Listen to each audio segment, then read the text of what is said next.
Bienvenue dans cette dernière session de 15 minutes de grâce et de vérité. Nous allons sans tarder adorer le Seigneur.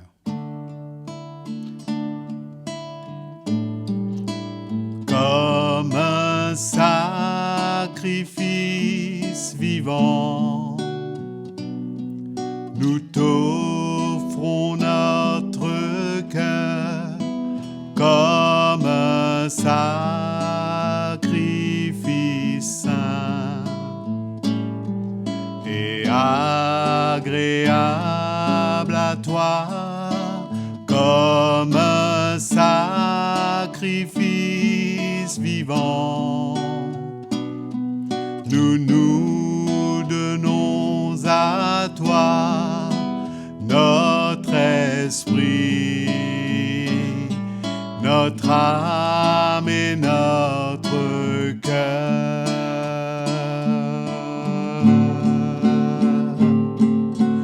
Prends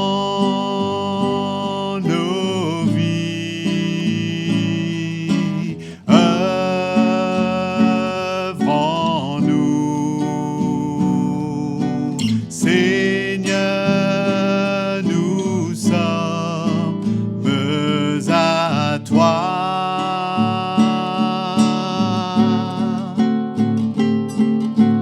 Prends nos vies, change-nous.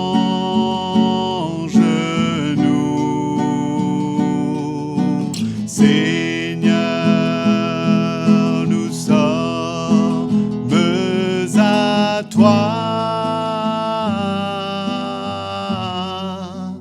Comme un sacrifice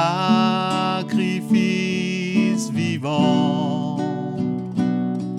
nous nous donnons à toi notre esprit, notre âme et notre cœur. Notre esprit, notre âme et notre cœur.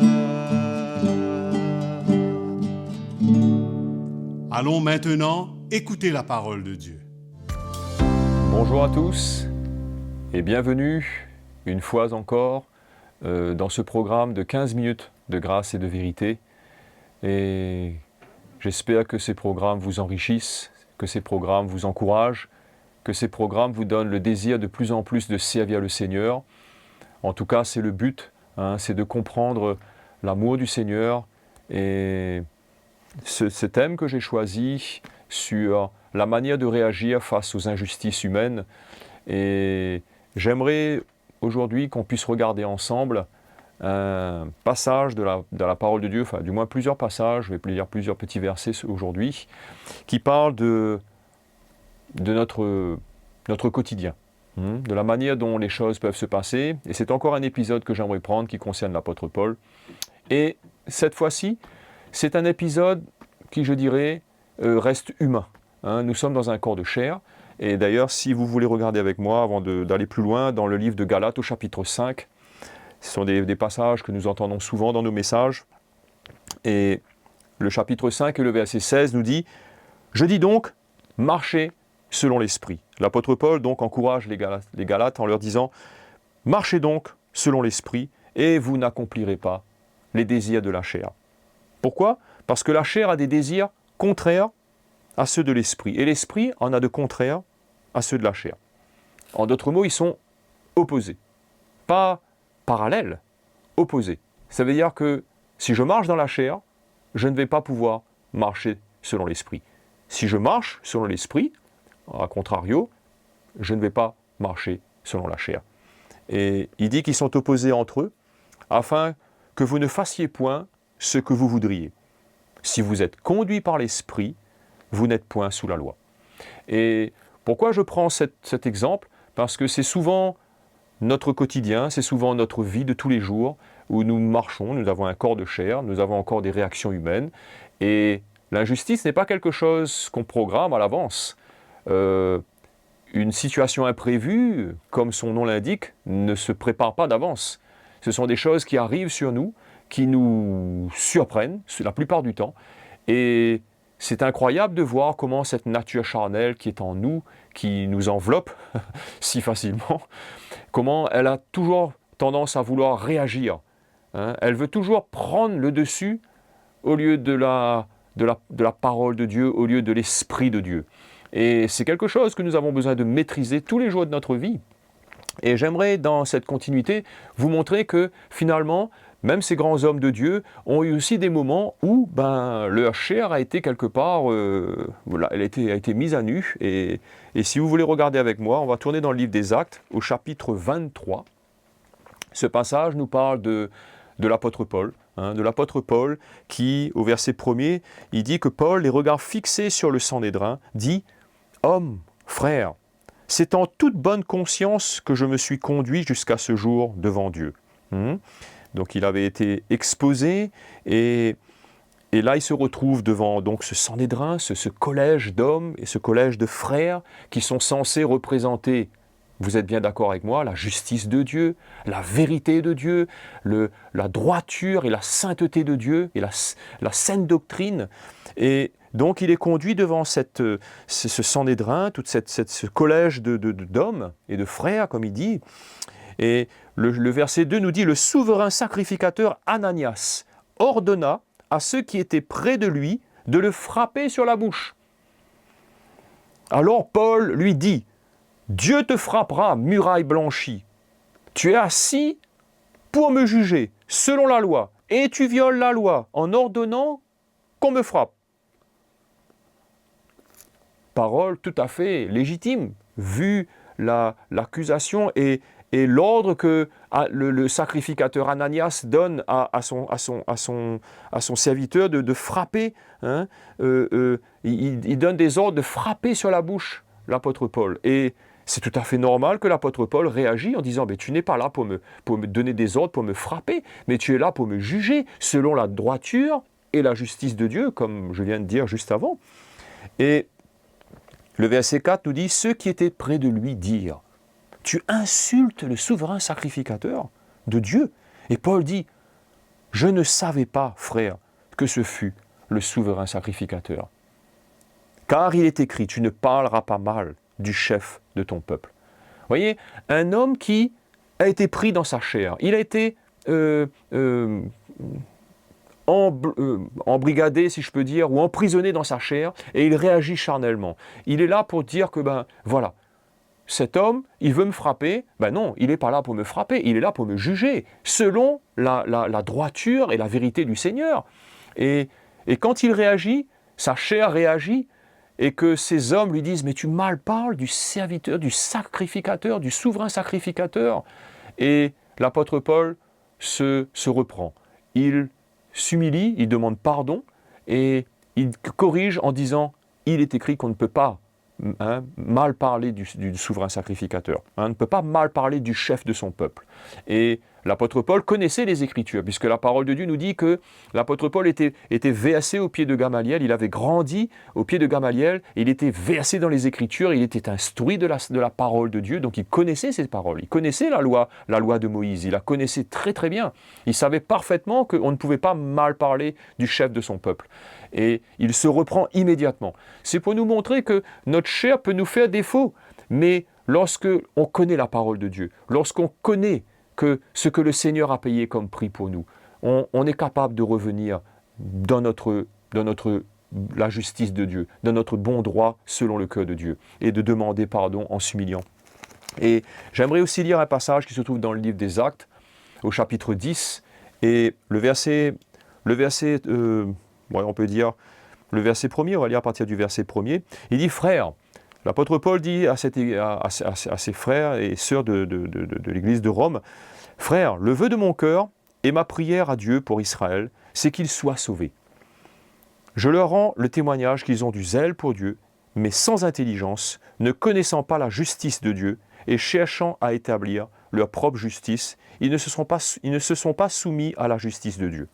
Car Christ est la fin de la loi, pour la justification de tous ceux qui croient. » Et Il dit dans ce passage, l'apôtre Paul, que les hommes sont sans intelligence et qu'ils cherchent ils cherchent à pratiquer leur propre justice plutôt que de connaître la justice de Dieu. Et je crois que c'est ça que nous avons besoin, nous tous de connaître, c'est la justice de Dieu. Pas ma justice, encore une fois, pas la justice de vous tous qui m'écoutez, mais la justice de Dieu. Et cette justice, souvent, elle est contraire à la justice humaine. Elle est totalement opposée. Elle est une justice qui n'est pas du domaine de la chair, mais c'est une justice du domaine de l'esprit. Et si vous me permettez, j'aimerais terminer ce passage en rappelant ces paroles que si nous voulons vraiment plaire au Seigneur, si nous voulons vraiment lui être agréable, et le message de l'évangile de la croix de Jésus-Christ qui est prêché et que nous entendons, nous rappelle sans cesse ce verset et ce passage que je veux lire avec vous, qui se trouve dans le livre de Matthieu, au chapitre 16. Et alors que le Seigneur commence à annoncer ses souffrances, commence à annoncer qu'il va être crucifié, qu'il va être mis à mort et qu'il va ressusciter le troisième jour, le chapitre 16, le verset 21 nous dit « Dès lors, Jésus commença à faire connaître à ses disciples qu'il fallait qu'il allât à Jérusalem, qu'il souffrit beaucoup de la part des anciens, des principaux sacrificateurs et des scribes. » Vous savez, ce ne sont pas n'importe qui, ces gens. Ce ne sont pas des gens lambda, ce sont des gens qui ont vraiment une autorité devant Dieu, une autorité sur cette terre. Et qu'il fut mis à mort, et qu'il ressuscita le troisième jour. Et le verset 24 nous dit « Alors Jésus dit à ses disciples, « Si quelqu'un veut venir après moi, qu'il renonce à lui-même, qu'il se charge de sa croix, et qu'il me suive. Car celui qui voudra sauver sa vie, il la perdra. Et celui qui voudra sauver sa vie à cause de moi, la retrouvera. » Amen, mes frères et sœurs. Moi, je crois que c'est cette parole qui doit toujours être le guide de ma vie et le guide de ta vie.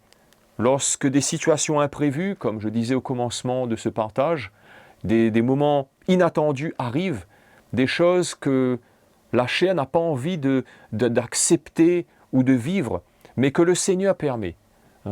C'est un moment où, lorsque le Seigneur permet ces choses, que la grâce de Dieu est là pour nous rappeler que n'agis pas par la chair, n'agis pas par tes émotions, n'agis pas par tes propres sens, mais confie-toi en moi, confie-toi dans ma justice.